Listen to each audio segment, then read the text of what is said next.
we've got Mr. Luck going on here. Gonna head towards the A-bomb site. It looks kind of lost here a little bit. First of all, you're standing in the middle of the open. There is no need for you to be that wide in the open. You only want to show your head if possible. So you're gonna peek in the middle of the open, get a couple nice kills somehow.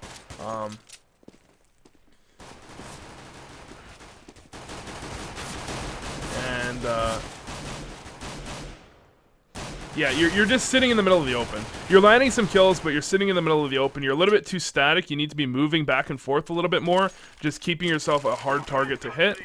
You do end up winning the round, though, and then you're going to head towards ramp with TMP. Holding a static angle is going to be really bad against Tech 9s, especially if you're close range. If you're back here, holding a static angle works, but out here, if they peek out onto you and they're just going to kill you, you need to be moving when they come out onto you. So what you want to be doing is either pushing or playing a spot where you can spot them and then peek out around the corner and be moving. Otherwise, you're just, like I said, you're just dead. Heading in the next round.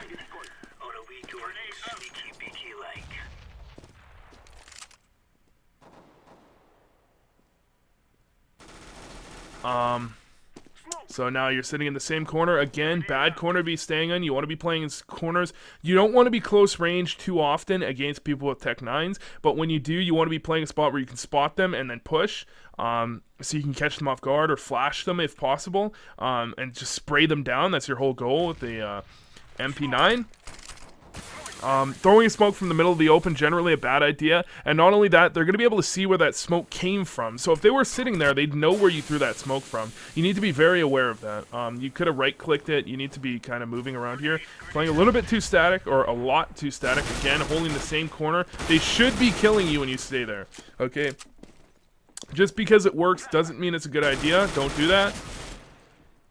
And you're kind of taking bad engagements. Long range with an MP9 there, not necessary. You need to know when to fall back.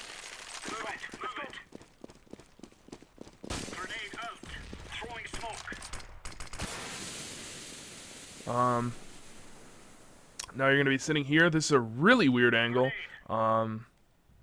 It's just a bad angle. There are so many better angles to sit than here. If they come A, they're going to throw a flash over, you're going to be blind, and you're going to die. There's absolutely no reason to be playing this angle. You can play tri-stack, you can play stairs, you can play plant box, you can play firebox, you can play the other side of firebox, you can play ticket booth, you can play CT, you can play, like, look at all of these places that you could be, and you choose to be in, like, the worst possible angle.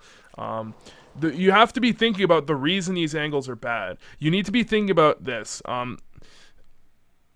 There are specific reasons this angle is bad. Okay, this angle is bad is because they're going to inadvertently flash you unintentionally. They're going to unintentionally flash you and kill you because you're going to be blind. Same thing with the other spot. And you need to, there are two types of angles that you want to be playing. Either frag out spots where you can get a couple of kills and basically frag out, get as many kills as possible. That's what this angle is, and that's what this angle here was. But your frag out spot needs to be a spot where you're hopefully not going to get blind. You're generally going to surprise them, and you're going to be generally getting more than one, hopefully 2 kills. Now, the second type of angle, which is the better type of angle, is a spot where you're hopefully, or whether there's 3, I guess. So the second type of angle is going to be a spot where you're spotting them and falling back. You can do that sort of from here, I guess. There's a lot of angles, like you can kind of spot them and then fall back.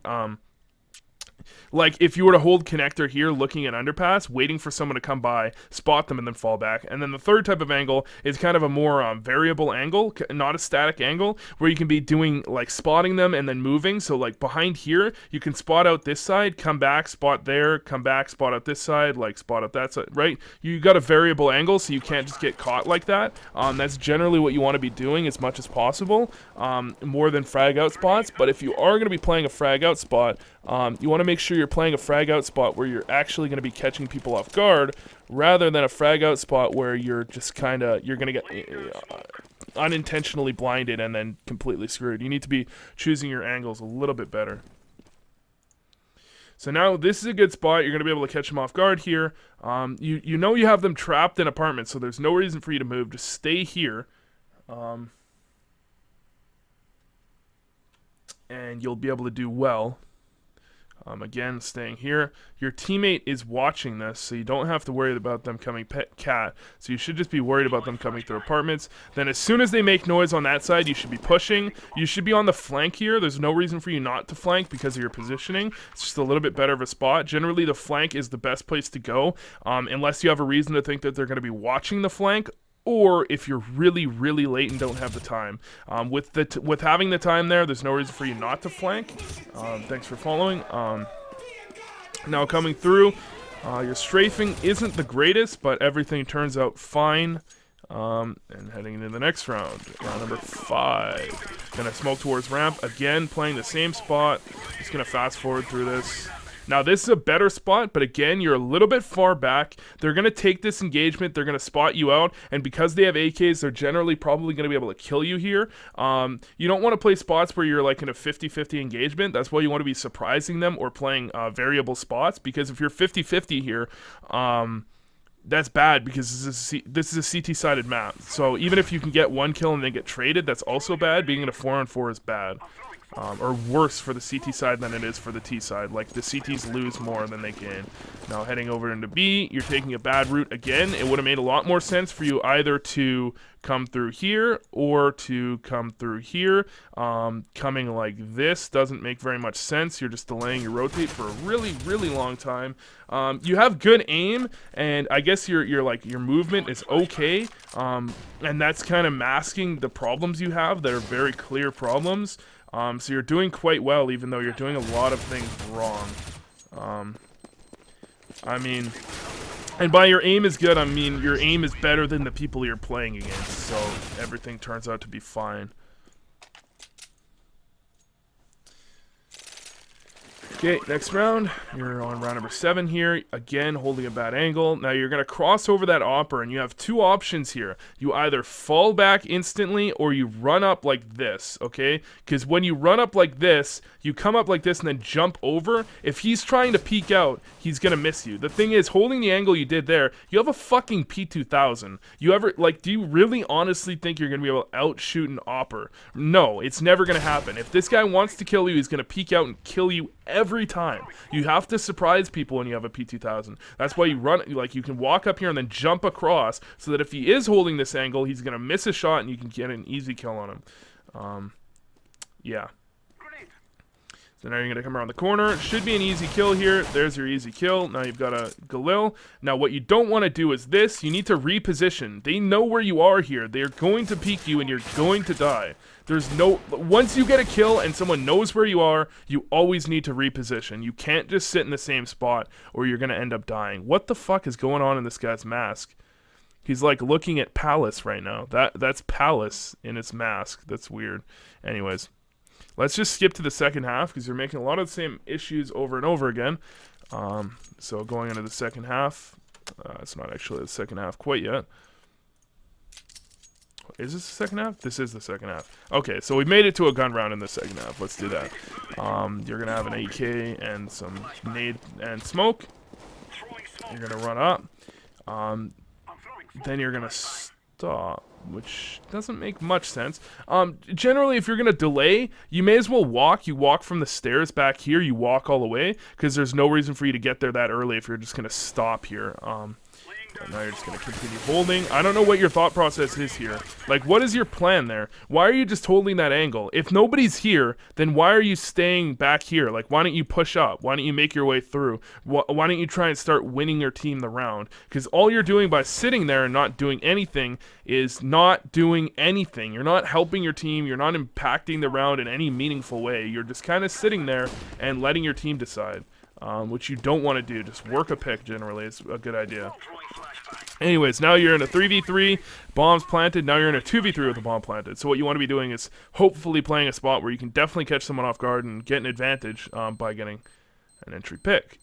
So they're going to be rotating in. Hugging this corner in bench is not my favorite spot because they're generally going to be peeking you here, but... okay, you have really good reactions. Okay. Your aim is masking serious play flaws that you're having.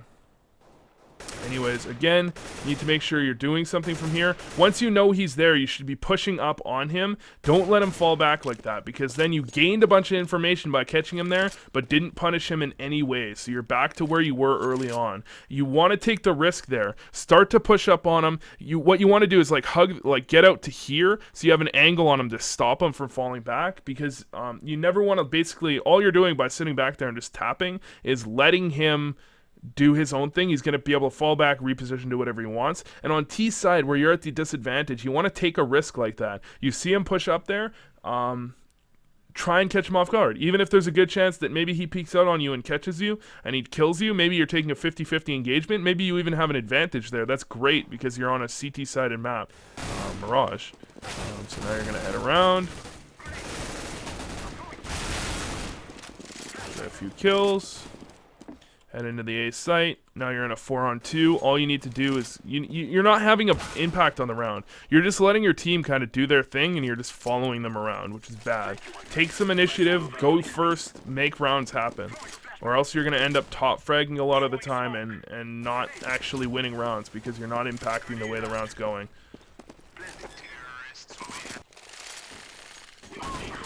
So now you're heading through Palace. You're going to hold an angle, which is fine. Again, look where your team is and look where you are. You are not helping your team in any way. Like, you're late, and now you're going to team flash someone, which is even worse. Team flash him again. No awareness of where your team is. Pay attention to your radar. And then you're going to pull out a nade while in the middle of the open. You can't do that. You need to be unpeaking while pulling out nades. The worst thing you can do, one way you can throw a nade, unpeak, and then peek out and instantly throw it. Now, that's dangerous as well, but it's less dangerous than what you did there. Now, you're making a ton of noise unnecessarily. You want to be walking if they don't know where you are, and you're not in a hurry. Especially if you're not peeking anywhere. You were kind of just running around, sitting in apartments, running around, making noise for no reason. And now you're going to head into sight, 3-on-3. Firebox, not the best spot, but I've seen people do it. Someone's going to peek over stairs, and then you're going to smartly avoid that engagement and then strafe out and get a kill. So you're kind of peeking is pretty good here, and that was a pretty smart play there. I like it. It didn't quite work out, but it was a smart play in general. Again, you're having absolutely no impact on the round. Hold on, let's see. Where, like, this is your first time ever making it past. Like, you are a minute into the round and you're first starting to do something. And you're still not doing anything. Okay, so hold on. Where's your first engagement with an opponent? There's your first engagement. Your first engagement is about a minute and a half into the round with a bomb planted and you're dead. Now, that's not necessarily the worst thing because of the way that round specifically played out, but that's just an example of how little impact you have on your rounds. You're like never the first point of contact. Like, this is the first time I've seen this round where you're the first point of contact, or this half where they're first point of contact. Anyways, you're going to end up dying as fleeing the bomb site, which is fine.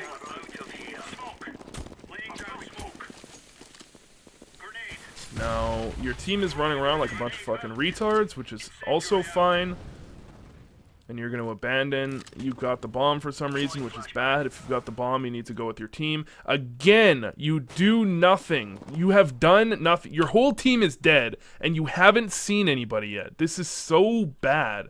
This is like the epitome of, like, someone that's in matchmake that's like, man, I top frag every game, but I just can't carry. This is why. You have done nothing for your team, but you managed to kill. How many kills do you manage here that are completely inconsequential kills, right? Like, how many, like, this is the question. How many do you manage here?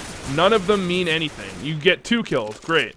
Now you've made 2 kills that don't mean a thing, right? And now you're going to head over and die, right? Like, no round impact at all. None. You could get 1 kill and die earlier on in the round, and we would have 100 times more round impact than getting 2 kills at the end of the round and surviving, which you didn't.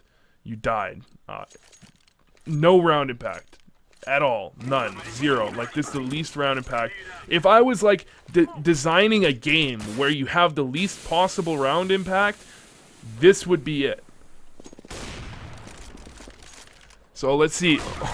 Let's count the amount of seconds until you see your first player in this round. Well, what? We're a minute in. A minute 10. A minute 20. 30. 40. You're going to go 2 minutes. Oh, no. You go a minute 40 without seeing a single person. Let's count it this round. Okay. We're counting down. 20 seconds. 30 seconds. Your team has already engaged and had a casualty. Your bomber is in the bomb site. 30 seconds.